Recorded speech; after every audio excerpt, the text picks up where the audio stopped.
Hi, my name is Rudy Rodriguez, and welcome to the High Event Profit Show. And on today's episode, we have a very, very special guest, a dear friend of mine of many years, and a client as well, Dr. Aziz. Welcome to the show, sir. Hey, Rudy. Thanks for having me, man.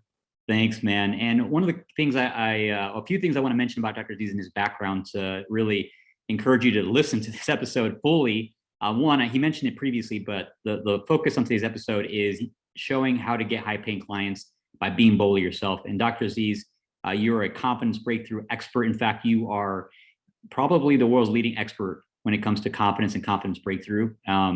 You have a background in clinical psychology, and you studied at Stanford and Palo Alto universities. And you are a man on a mission to inspire radical and rapid confidence transformation as many people as possible. And from an event experience perspective, you've been running events for over 6 years.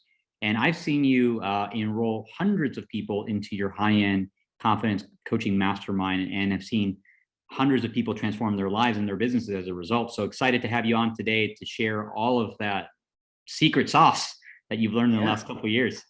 Happy to share my secrets. Awesome, my friend. Well, let's jump into some of the meat and potatoes for our guests. I think the first top of mind question, and really the problem that people typically think of top of mind when it comes to an event is, hey, if I have an event, how do I get people there? Like maybe I have some fears about people maybe not showing up. Maybe they're hesitating to even put an event on the calendar because they don't know people are going to show up. So maybe you can share a little bit about your own journey, your own experience when you were getting going with events, and now many years later, kind of what you do to promote and prepare for your events. Yeah, that's a great question. And I would say that was my exact fear. I'm going to put an event on and no one's going to show up. It kind of goes back to that insecurity of I'm not popular enough to have a party in high school or something.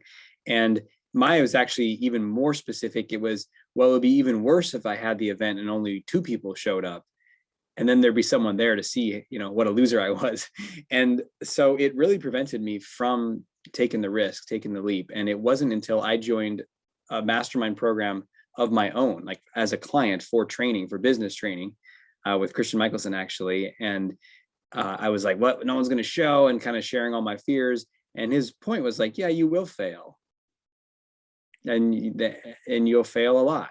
And you'll also succeed, and failures are the steps on that path to success. And so I kind of realized there would be no point that I would get to where I would have total certainty that this event promotion would work and I'd get everything I wanted. It was well, are you willing to take the risk?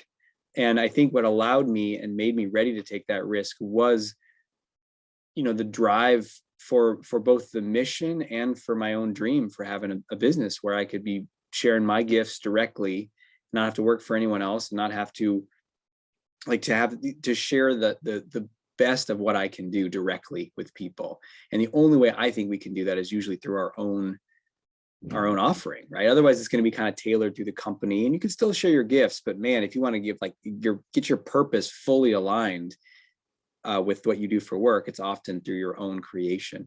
And so that desire plus the mission of I can reach people if I'm willing to be bold here gave me the courage to take the leap. And one way that I hosted that first event that made it a little less of a just kind of let's put it out there and see was I actually created I was just starting to create group programs, group coaching.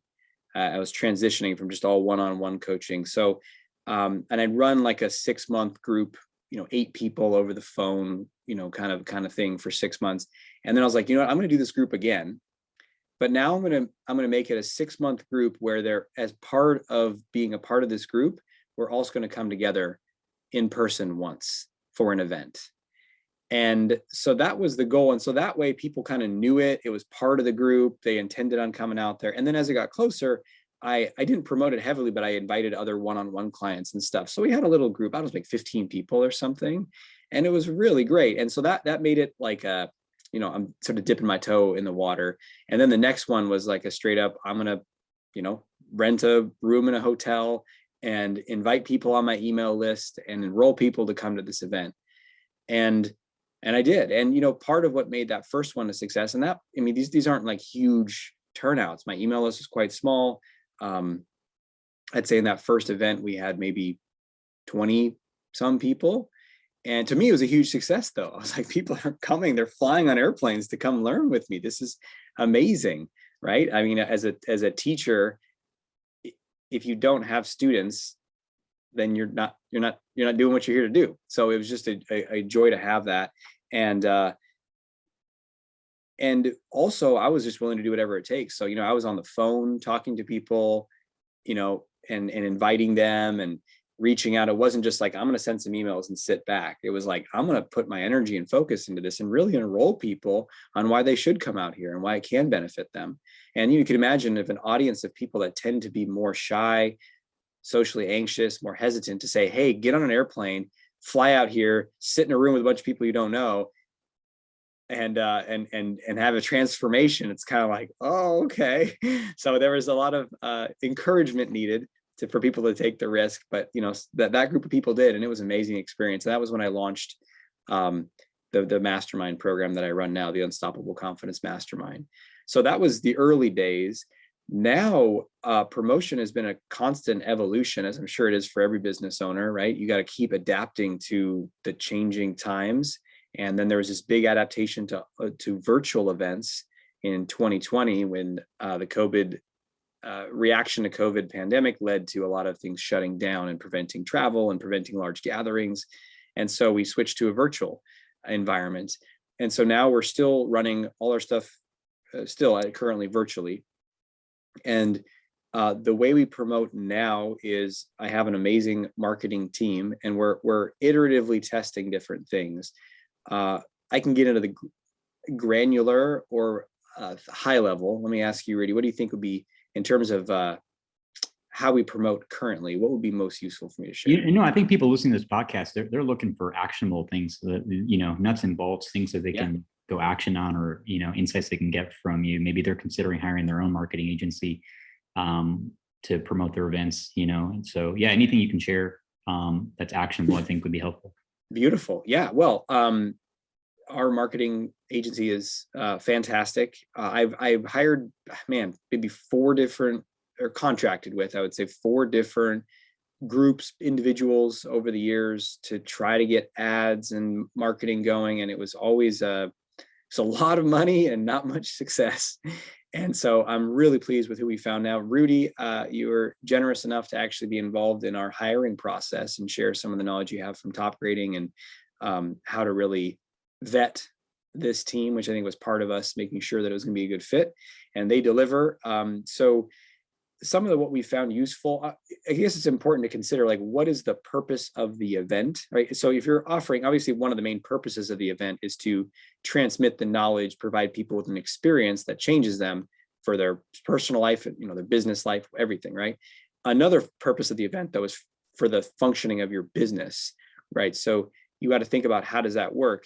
For us, the events provide a larger experience for a larger number of people, but we also know that a certain number of those people are going to want to take things further and work with me for a year in this program. So as a result, our goal for the events is to help as many people as possible. So we set the price points relatively low. Currently, if people get what's called a super early bird ticket, it's just $97 to be a part of the event. The normal event price is $497, but so we give people a massive discount to sign up early. We do a lot of our promotion via email for that super early bird. And then we have it tier up to an early bird at $197 and then tier up to the $497 price. And in addition, we run 3 webinars that we offer to our email list, as well as to cold traffic to draw new people to become aware of this and what's available. And then we run 3 webinars leading up to the event, where after watching the webinar or the replay, they can get a ticket to the event at that discounted rate of $97. Our upcoming event, we're going to be experimenting with running a challenge, really it's going to be a 4-day challenge, which on the coattails of that challenge, they can get a ticket to the upcoming event. So that's where it's the iterative experimentation to see, what could we do? How could we reach more people? How could we offer more value up front so people really get a sense that this event is going to be worth their time and their investment? Definitely. And Aziz, I'm hearing the theme of test, and everything that you shared And it sounds like you've tested many things that didn't work as well as you would have hoped, but you didn't quit, and you kept testing until you found the right team, the right message, the right market, everything. And even now, even though you found something that's working, you're continuing to look for different things to test to continue to be on the cutting edge of your event promotion, which I think is brilliant. Yeah, thanks for sharing. That's actually was super, super, I think, valuable that you shared all that, the highs and the lows. Absolutely, man. And yeah, that's the thing, right? Is testing is required for optimizing, for improving. And there's an interesting way that I like to think about it, which is incremental, or I should say iterative attempts, right? You think, okay, that one, let's try it again this way, let's tweak it. And you do these iterative attempts, and they might not seem that different each time, but one of those produces like a massive breakthrough. Yeah. And you don't know which one it's going to be. So you do like 4 iterative, that wasn't it. And all of a sudden it's like, whoa, okay, that one, let's go with that. So that's really the goal, is just to keep having those iterative attempts and then have those big breakthrough moments. Yeah, excellent, man. Thank you. And you recently, so you made a pivot from in-person to virtual over the last couple of years. I think 2 years ago we started, and that's been a journey for you. Maybe if you can just touch briefly on that, your pivot from in-person to virtual, how that's been working for you. And then maybe we can talk a little bit about some of the things you do in preparing, like a few days before the event and then during the event. Sure. Cool. Yeah, I mean, well, the switch to virtual was not planned, was sort of frantic pivoting, and that we had an event planned for April 2020. Yeah, 2020. And it was the beginning of March, first couple of weeks of March, at least here in the United States, where everything went bananas. And it was like, oh, I guess we're not going to have this event. We can't. It's like illegal to hold an event now. So we had to make this pretty rapid pivot. And of course, I had a lot of unknowns. Like, so the mastermind that I run, the primary component is delivered virtually. We meet basically weekly, virtually in a Zoom setting, and I've seen that be really powerful. But then we would have the events in person. So I was like, well, how does a virtual event, is that going to be good or not? Is it going to be effective?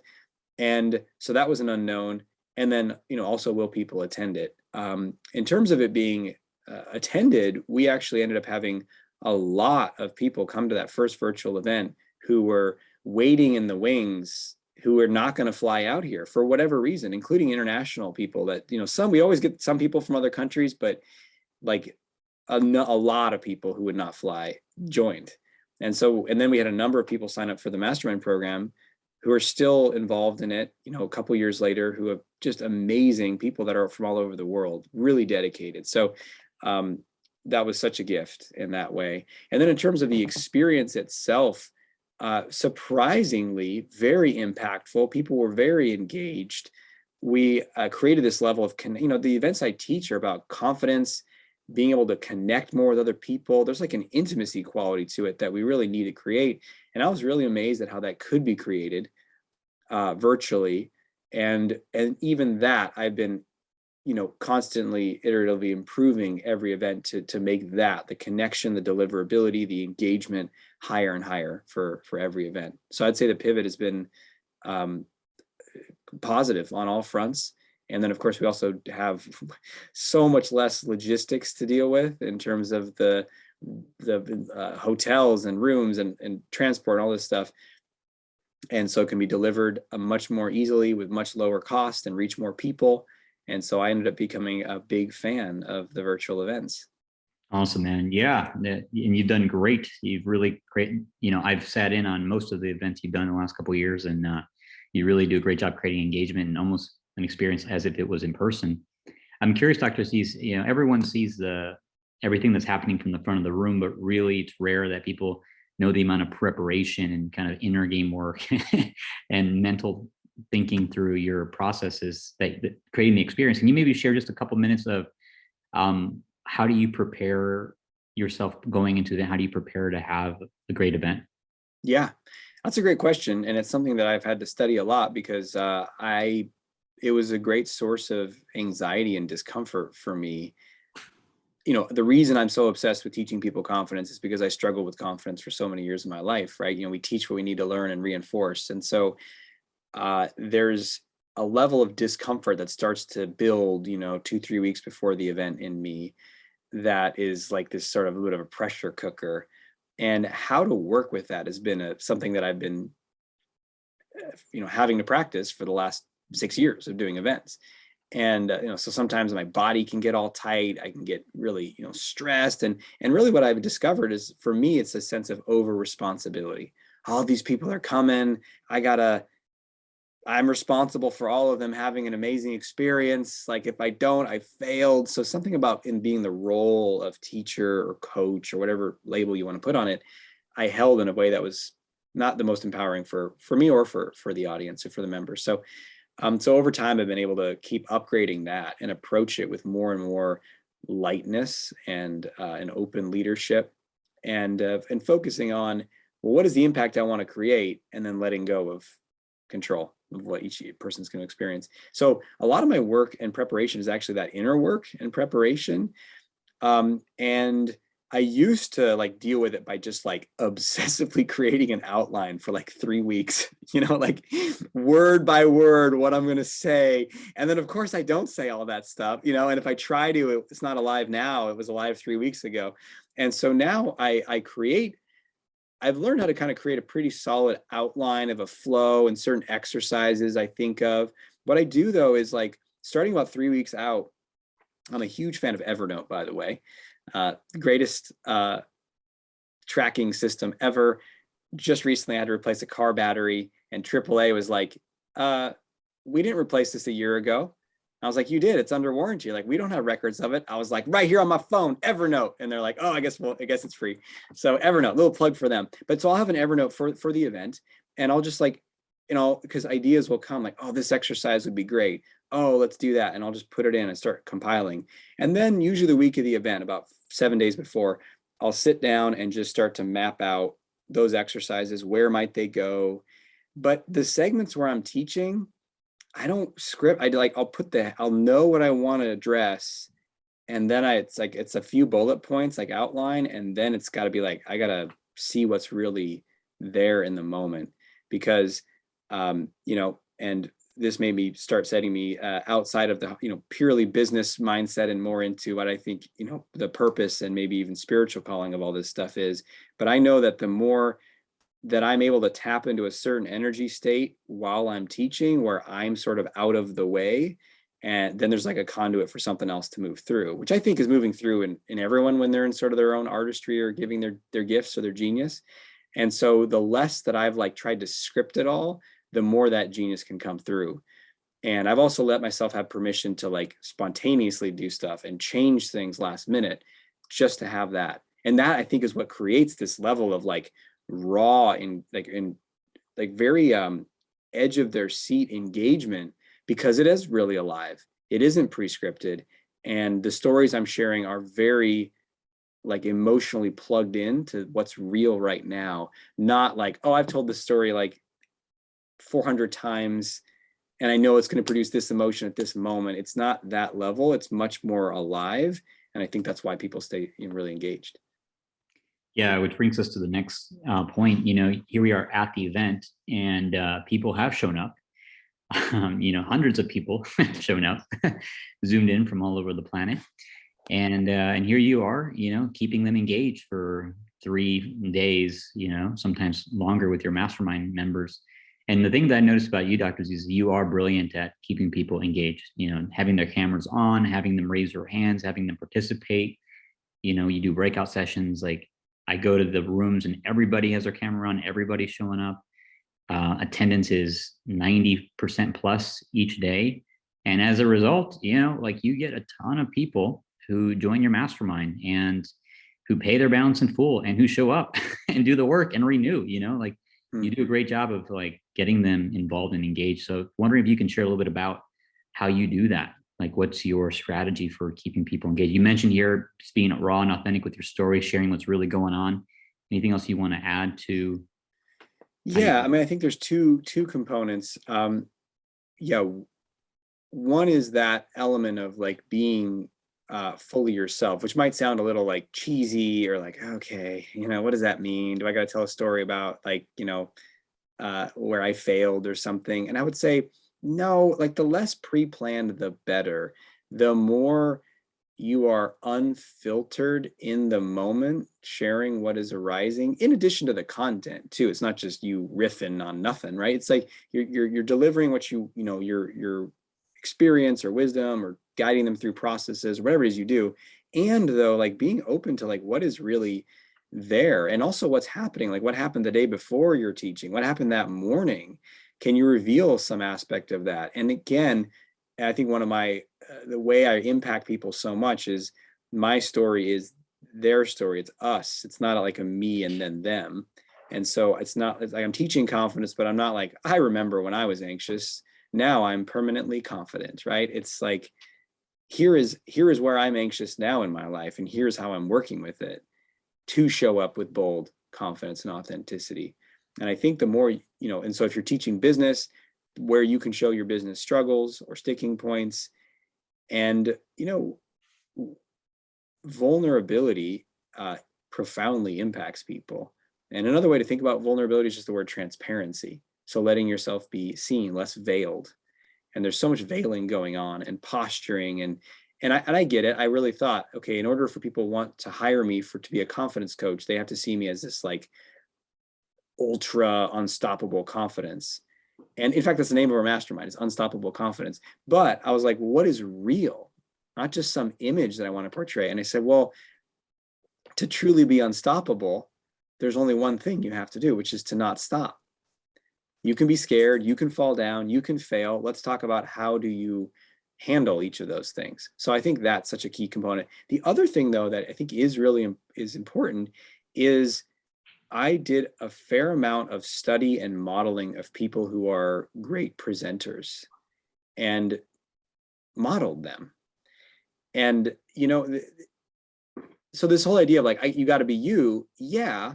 And if you're you might be shut down in front of a group. That's not you in your essence, your core. That's just like a protection strategy you run. And so, and the reason I became obsessed with this is because I like school, and when I was young, I liked school. And then the older I got, the more I just felt like I wanted to rip my face off, especially when I got into university and like these big lecture halls. And I was like, there is no attention on how to make this engaging. And this is horrible. This is bad education, not because the information's not, there. It's because there's no thought to that. So I was like, how do you engage people?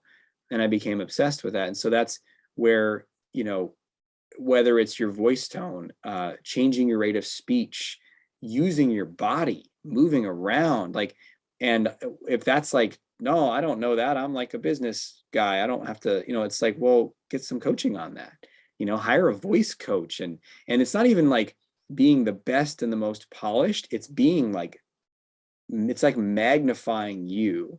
And you could even just observe, how are you when you're hanging out with your spouse or with your friends or your kids? How do you move? What does your face look like? Like, try to bring more of that animation.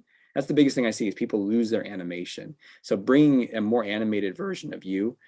And then there's more that you can probably officially study, but I found just modeling people. Les Brown, huge fan of him. Tony Robbins is a great presenter.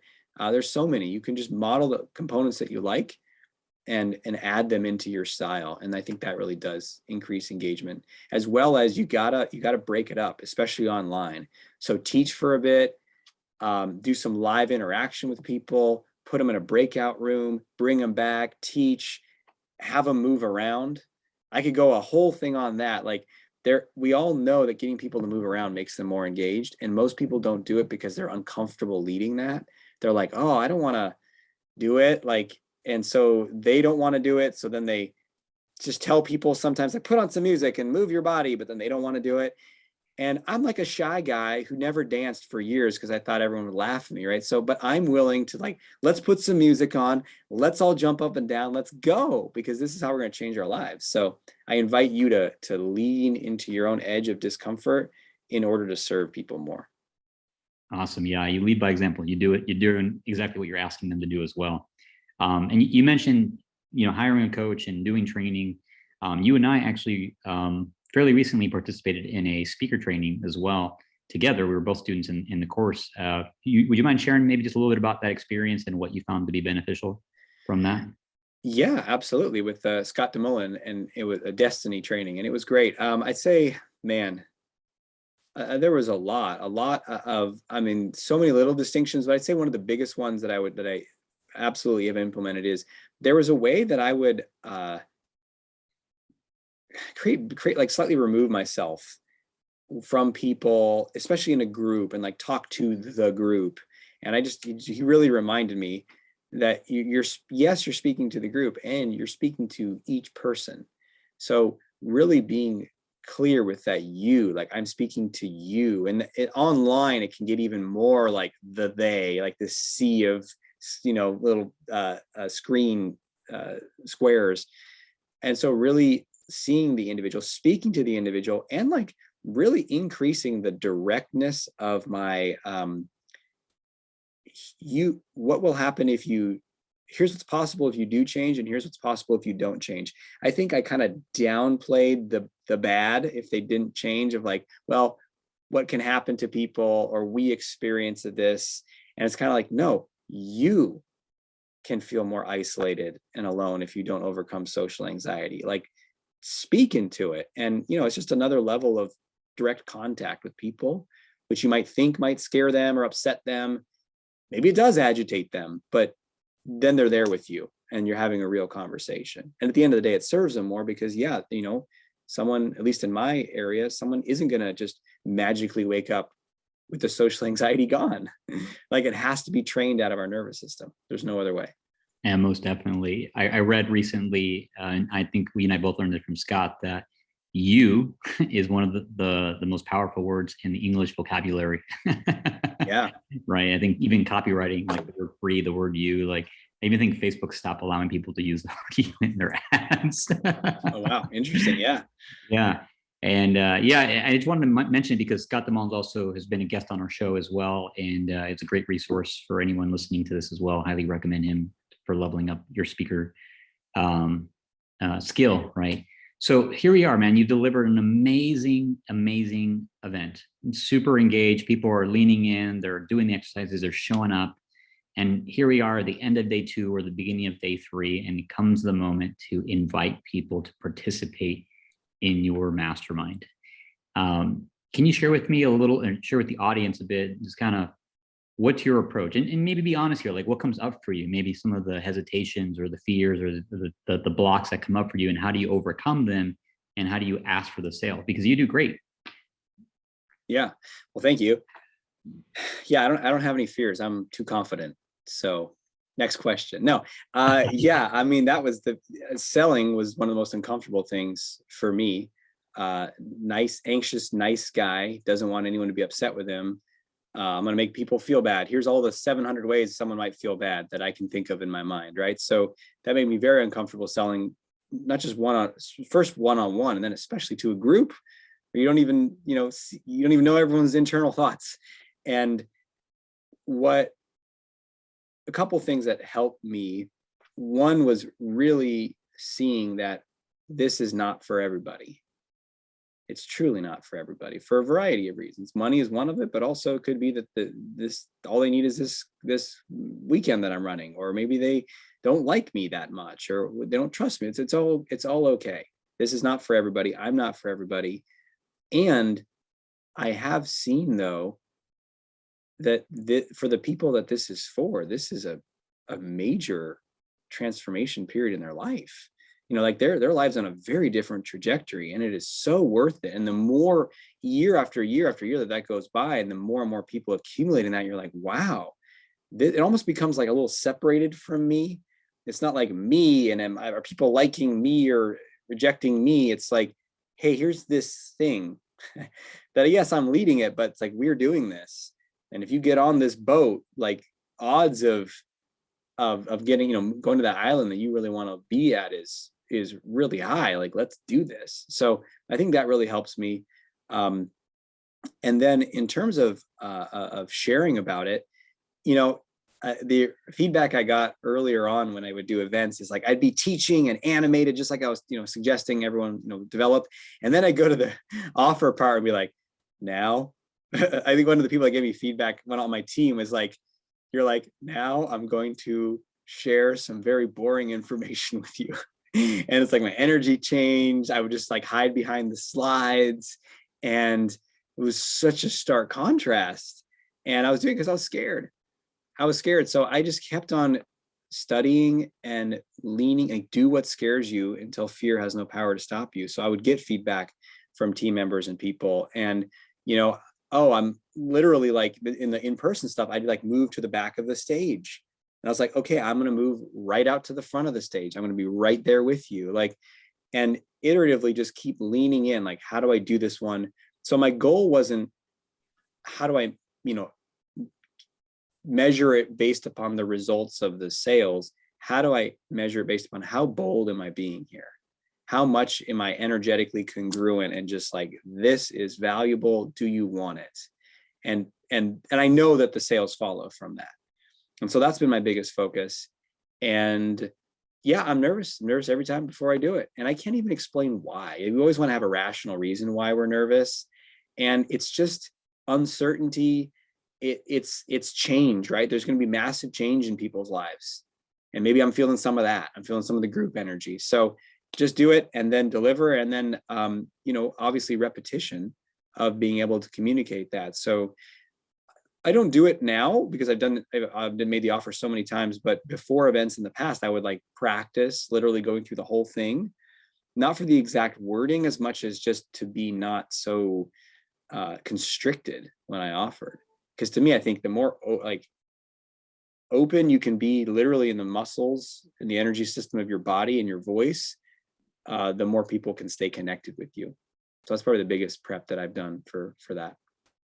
Awesome. And one of the things I noticed you really emphasize this past couple of events you've done, and I think it may have come from some of the work we've done with Scott, is you really focused on this idea of the law of contrast, like having people really own the value of the program. And then when you offer them an incentive pricing per se, they really feel it's a deal, right? Versus like the pretty inauthentic,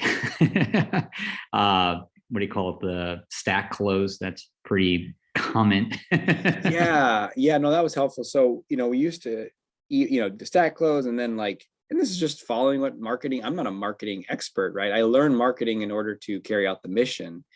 But so I was just kind of following what people said to do. Like, this works better. Like, okay. And yeah, it always felt a little like, it's this and this and this and now. And so you list what the value is, and then you instantly share what the lower price is. And instead, what we did is like this, we kind of shared, this is what the investment is for the mastermind.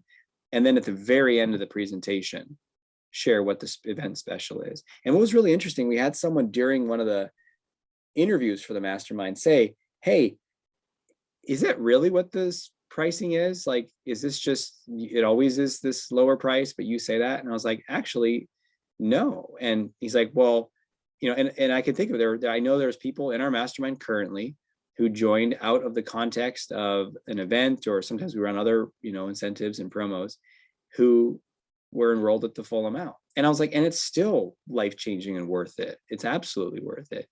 And so that feels good, though, to be in congruence with that and to own the value of it. And I think it's obviously worth even more than that. I mean, how do you put a price on being liking who you are and having the courage to grow in your career and create an amazing relationship? Like, that's hard to put a dollar on right there. Definitely. And for everyone listening to the show, I hope you've taken notes. You may even want to go back and listen to this one again and take notes if you didn't the first time, because Dr. Aziz dropped some serious gold. He recently did it just a few weeks ago, and I won't reveal any numbers because that's privacy. Let's just say it was it was just a textbook virtual event. It was very powerful, very effective. Many people joined the mastermind program. And it's a result of all of these things that Dr. Aziz has been sharing on the show. So, Dr. Aziz, we have just a few minutes left on the show. If it's okay if I just ask some really rapid fire questions for you, for the audience? Let's do it. Lightning round. All right, lightning round. Here we go. 30 seconds or less. Okay. So everyone wants to know the secrets, the secret sauce. Give us 3 secrets or tips you wish you would have known 2 years ago when you started doing virtual events. Specifically for the virtual events. Yeah. Okay. I would say the having the main event and then a VIP is something that we did, which is really beneficial. People love it. I highly recommend that. We didn't have that for the first virtual event or two. Number 2, this is funny. Limiting it to virtual events makes me like have to really think more about the secrets of what I did not know. Okay, if I keep thinking about what I didn't know versus what I know now, that's tripping me out. I'm just gonna say, what are 3 things that I think are secrets for successful virtual events? Number 1 is have a main general admission and then a VIP. I think that one is great.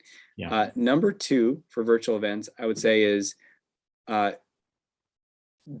be able to like lead with even more animation and energy than in person, because in person you start to feed off the crowd and the group, and in the virtual events you might not naturally do that as much because you're there with people on a screen. You don't even see everybody. You have to like scan through Zoom to see everybody. So you gotta bring it. You gotta get into however you manage your state, you got to bring that energy, because that is like you're the energetic vortex that's holding that thing together. And if you're kind of meh, then it's just, they're gone. And number 3, I would say is, well, specifically, so I don't know how if everyone does this, but we do they put a deposit it's an interview model for the mastermind program. So they put a deposit, and then we meet with them during that next week to see who's a good fit and work through anything that comes up. And one little distinction that I just recently made is clearing my schedule for the Monday and Tuesday after the event to try to have as many of those conversations as close to the event as possible while people are still, because if you talk to someone by Wednesday or Thursday, they're already kind of being reabsorbed in their own like doubts and I don't know. And then whereas if you talk to them on Monday, they're just like, yeah, no, I can do this. And they're still in that current of the event. So that's another big distinction, I'd say. Yeah, that's huge. The container of the event, and meeting them when they're there, when they're in that, call it what it is. It's a buying state. They're in a state ready to make a decision that is going to dramatically change their life for the better, right? So Dr. Aziz, what's a book or resource you would recommend for someone who's wanting to improve their next event? This might be an interesting one. I would recommend Letting Go by David Hawkins. I think it's one of the best books ever written. And it is, man, when you can make shifts on that level, a lot changes in the structure and the numbers and all that in your life and your business. But that, the more grasping you are inside, the bigger the block and the deterrent to sales. And I've seen that in my own self. The more I can let go and operate in a higher state, the more doors open in life. Great recommendation. Great resource. I love it. And before we wrap up here, what's the best way listeners can reach you if they want to learn more about you and the work you do? Yeah, absolutely. I go to my website, draziz.com, draziz.com. You can find I have a YouTube channel there called Get More Confidence, a podcast called Shrink for the Shy Guy. My books are on there. You can find out about my events too on there as well. Awesome. Thanks for that resource. And so 2 personal questions here. What's the next summit or goal that you want to climb, and what challenge or obstacle do you perceive you need to overcome to reach it? Yeah, well, the next summit is very quickly approaching. We are moving to a dream house out in the woods outside of the city of Portland. And it's a lot to move a family, and it's a step, it's kind of stepping into it's a bigger house. And it's also just like a whole new location, whole new life, changing schools, changing everything. And yet it is so much more in alignment with how I want to live and just be out on trails a lot and in the woods and everything. So it's been a crazy last couple months. and we're getting close, and it's gonna be another crazy month or so. But the cool thing about it's not just for family, but it's like, I know that the way that I operate, I'm so like, the work that I do is so much a sense of mission and what I'm here to do, that I can just feel that I can almost feel that I'm already out there. And when I'm out there, how much it's going to just radically boost my output and impact for people. And it's already changing me. Like, one of the goals of moving out to the country is to kind of just change there's like a fast paced, graspy, dopamine addicted, tech addicted lifestyle. And I'm not even that intense with that, but it's still, and there's something about like using this move to really like change patterns in my brain. And what the cool thing is, even before the move has happened, I've already been making some significant changes in how I use tech and everything. So it's like this slowing down is already happening, and I can feel it even more, which only increases output and impact ultimately in the world. That's awesome, man. I love the context that you're holding your move inside of. It's incredible. And last question, 30 seconds or less. What legacy do you want to leave? Well, I call it Operation Mass Liberation. So as many, and I think about it as in the terms of confidence, to inspire radical and rapid confidence transformations in as many humans as possible. But really it goes even beyond, confidence. It's confidence to love, confidence to have a more open heart, to give and receive more love, to be more connected to something bigger and have a positive impact. So that ripple effect. And so the legacy is that, there's millions of humans' lives who are they're more fully alive as a result of whatever it is that I'm able to create while I'm here. Awesome. Thank you for sharing that. Thank you for boldly being yourself on today's podcast and being so open, Komodo, so covered or unveiled. What's the word used? Unveiled. Yeah, you really have shared quite a bit of actionable, helpful nuggets, and I'm sure many people will relate to you in listening to this podcast. So thanks again for being a special guest today. And as we wrap up here, for our listeners, if you got value from this episode, please like it, share it with someone you think will benefit from it, and most definitely go check out Dr. Aziz, his website and his material. Highly recommend. Whether you're have any confidence challenges or maybe you know someone who does, his resource is great. And even if you just want to come watch a master at work in transformations and confidence breakthroughs and sales and marketing, Dr. Aziz is a phenomenal entrepreneur and leader, and I encourage you to follow him. So thank you, Dr. Aziz, for being a guest on our show again, and we'll call that a wrap. Thank you so much, Rudy. That was fun.